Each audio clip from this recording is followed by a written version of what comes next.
शिव भक्ति सरल नहीं है, शंकर को जानना सरल नहीं है। देवऋषि नारद तक भगवान शिव को नहीं जान पाए थे,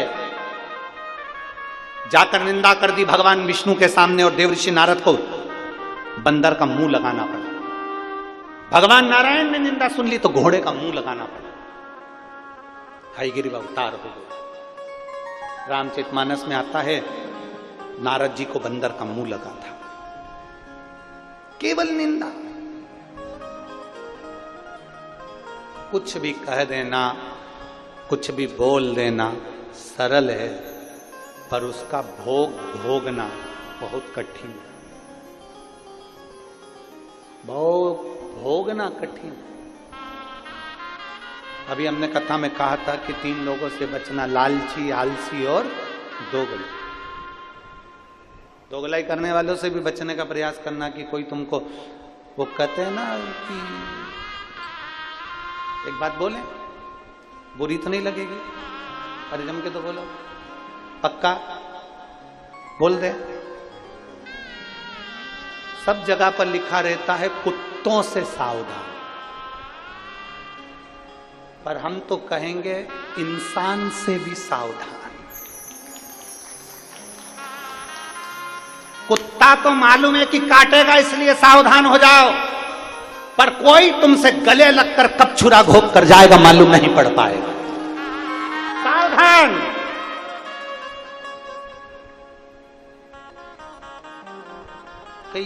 कई लोग आते हैं कथा के अंदर, भक्त आते हैं, भजन करने वाले आते हैं तो चोटते भी आते हैं।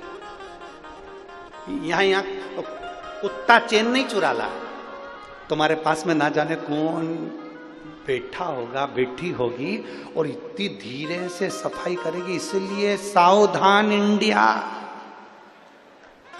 इसलिए सावधान। दीवार पर लिखा रहता है कुत्तों से सावधान, और हम सावधान हो जाते हैं क्योंकि कुत्ता मालूम है काट खाएगा। पर इंसान से भी सावधान रहने का प्रयास करना कि ये कब तुम्हारे साथ रहते रहते कब छल कर कर तुम्हें छुरा घोंप कर चले जाएगा मालूम नहीं पड़ पाएगा। सावधान रहिए, सावधान।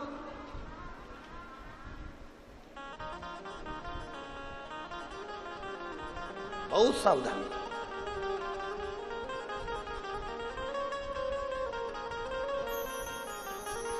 सबसे ज्यादा पहचान होती है मनुष्य की वाणी से, मनुष्य की पहचान होती है। मानव की पहचान मानव की वाणी से होती है। वो मानव की वाणी से पहचाना जाता है कि मानव कैसा होगा। अगर एक पहचान व्यक्ति की करना है तो उसकी वाणी से पहचान करी जा सकती है। अगर बहुत ऊंचे पद पर बैठने वाला बहुत सरलता के विषय में, नम्रता के विषय में बात करे, समझ लेना वो सहज सरल होगा। मालूम पड़े कठोरता के विषय में बात करे, समझ लेना ये भीतर से भी ठीक नहीं है, कभी भी छुरा घोंप कर जा सकता है। वाणी की मिठासता से उसको समझने का प्रयास करें। वाणी की देवऋषि नारद भजन करते करते भगवान विष्णु के पास पहुंच गए, निंदा कर दी। निंदा करते से ही उनको बंदर का मुख लग गया, भगवान नारायण को घोड़े का मुख लग गया, क्योंकि निंदा सुनी थी। अगर कहीं शंकर भगवान की निंदा हो रही हो, बन सके तो जवाब देना, नहीं बन सके तो उठकर चल देना, हमें नहीं सुनना।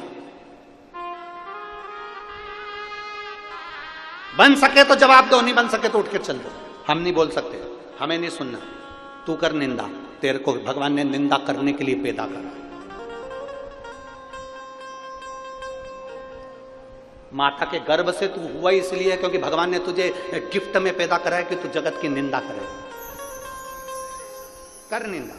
शिव की कोई निंदा करे, वहां से उठकर चल दो, हमें नहीं सुनना, हमें नहीं सुनना।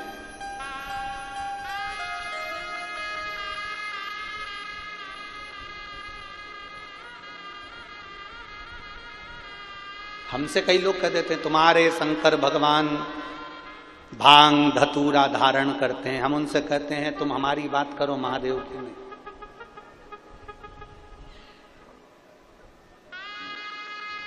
फिर कोई प्रश्न करता है शंकर भगवान ऐसी प्रेरणा दे रहे हैं, भांग पीते हैं तो दुनिया के नए नए नवयुवक लड़के लड़कियां भांग पी रहे हैं, ये प्रेरणा देना चाहिए?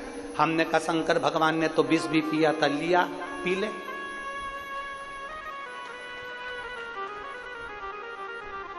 ये कोई प्रेरणा है? शिव की निंदा हम नहीं सुनेंगे, शंकर भगवान की निंदा हम नहीं सुनते, और कोई करता भी है तो मां से उठ के चल देते, हम बोलते ही नहीं। क्या बोलो, सब परम आभूषण है, मौन रहना, चुप रहो। समय आया,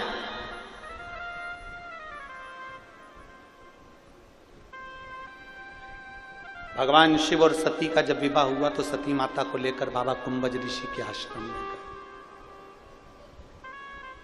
अब देखिए,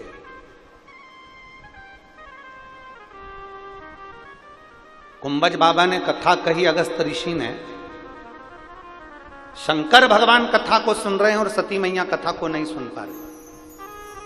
बैठे दोनों हैं, कथा सुनने के लिए बैठे दोनों हैं। कुंभज ऋषि के दरवाजे पर, अगस्त बाबा के दरवाजे पर मेरे देवाधिदेव महादेव भी बैठे हैं, तो सती माता भी बैठी है, कथा सुनने के लिए दोनों बैठे हैं। पर शंकर भगवान कथा को सुन पा रहे हैं और सती मैया कथा नहीं सुन पा रही। उसका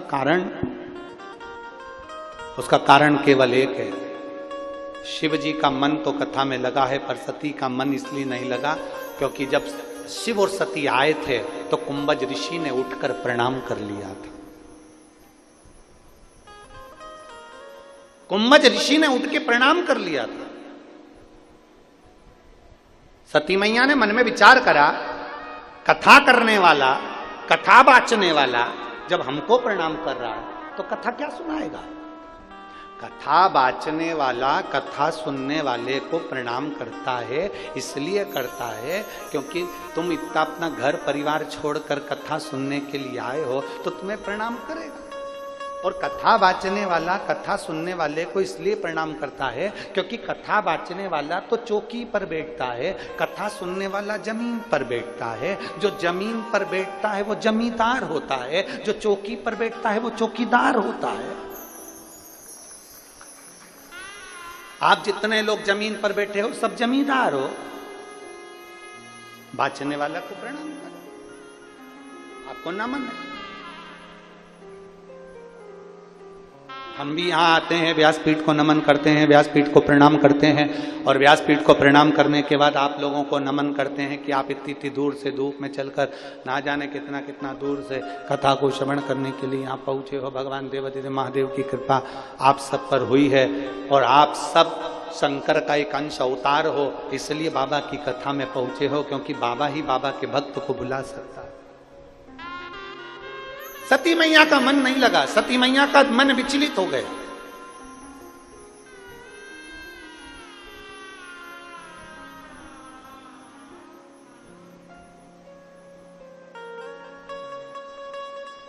सती मैया का मन विचलित हो गया। चले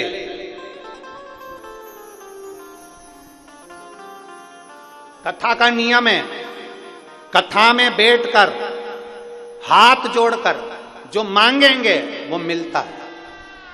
सती मैया कथा में बैठी थी और उसने हाथ जोड़कर मांग लिया, मेरे पति भी कहाँ मुझे लेकर आए। शादी होने के बाद तो लोग घूमने के लिए दूसरी जगह जाते हैं, ये मुझे कथा सुनाने लाए।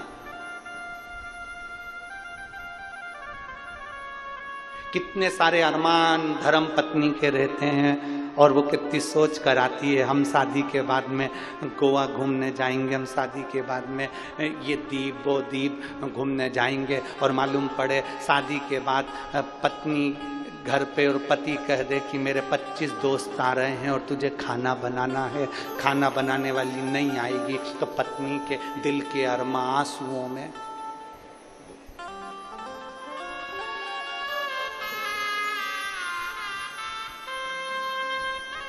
क्या मतलब आने? सती मैया के मन में बात आ गई। सती मैया ने सोचा मेरे को तो जाना था पति के साथ में भ्रमण करने के लिए, और भोलेनाथ जी लेकर आ गए कथा सुनने के लिए। अब मन लगे। एक नियम है, शादी के बाद में दूल्हा दुल्हन को सत्यनारायण जी की कथा सुनवाई जाती है। बोलो सही है कि गलत है? अरे आपके यहाँ होता है कि नहीं होता हमको नहीं मालूम, पर हमारे इधर तो होता है। इधर होता है क्या? दूल्हा दुल्हन आते हैं ना, तो उनको दोनों को बिठाते हैं और पंडित जी आते हैं, सत्यनारायण की कथा सुनाते हैं। ये नियम कहाँ से चालू हुआ? ये शंकर जी से चालू हुआ। शंकर भगवान के विवाह जब सती माता से हुआ था तो सती माता को लेकर कुंभज ऋषि की यहाँ कथा सुनने गए थे। उस दिन से नियम बनाया गया कि दूल्हा दुल्हन को शंकर भगवान के पवित्र आनंदमय कथा का रसतत्व ग्रहण कराया जाए, इसलिए सत्यनारायण की कथा सुनाई जाती है और उसमें देखा जाता है दोनों में मन किसका लग रहा है।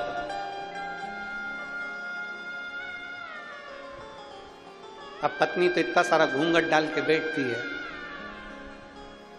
पंडित जी इति श्री रेवा खंडे प्रथम अध्याय, इतने में पत्नी कोई भी क्रिया नहीं करी, तो इतने में पति ने उसको, क्योंकि हाथ में फूल लेके बैठी थी, अब इनको क्या मालूम था, वो तो लगी घूंघट के अंदर।